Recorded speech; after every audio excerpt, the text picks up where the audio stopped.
ভারতীয় প্রধানমন্ত্রী তার মতো করে বলেছেন। বিশ্ববাসী জানে এই ব্যাপার, এটা কোনো নতুন ব্যাপার নয়। আজকে 52 বছর হয়ে গেছে। হ্যাঁ, এই 16 ডিসেম্বরের এবং এই 9 মাসের যুদ্ধ কিন্তু বাংলাদেশের যুদ্ধ।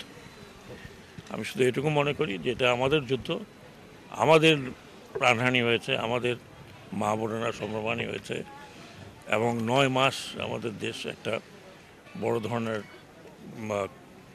বলবো রক্তপাতের মধ্যে ছিল।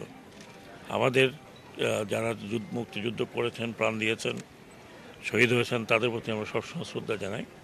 যারা বেঁচে আছেন আমি মনে করি তারাও আহত হবেন কথায়, কারণ আমরা আমাদের যুদ্ধটি আমরা শুরু করেছিলাম, আমাদের যুদ্ধটি আমরা সমাপ্ত করেছি। সেখানে সাহায্য সহযোগিতা ডেফিনেটলি ভারতের ছিল, এতে কোনো সন্দেহ নেই। আমরা সেটাও স্মরণ করি এবং সবসময় স্মরণ রাখি একটা ফ্রেন্ডলি কান্ট্রি হিসেবে। এখন ওটা যদি ওনারা অন্যভাবে ইতিহাসে দেখেন সেটা ওনাদের ব্যাপার। আমরা আমাদের ইতিহাসে মনে করি আমাদের এই মুক্তিযুদ্ধ বিশ্বের অন্যতম শ্রেষ্ঠ ঘটনা যা ঘটেছে বিশ্ব ইতিহাসে।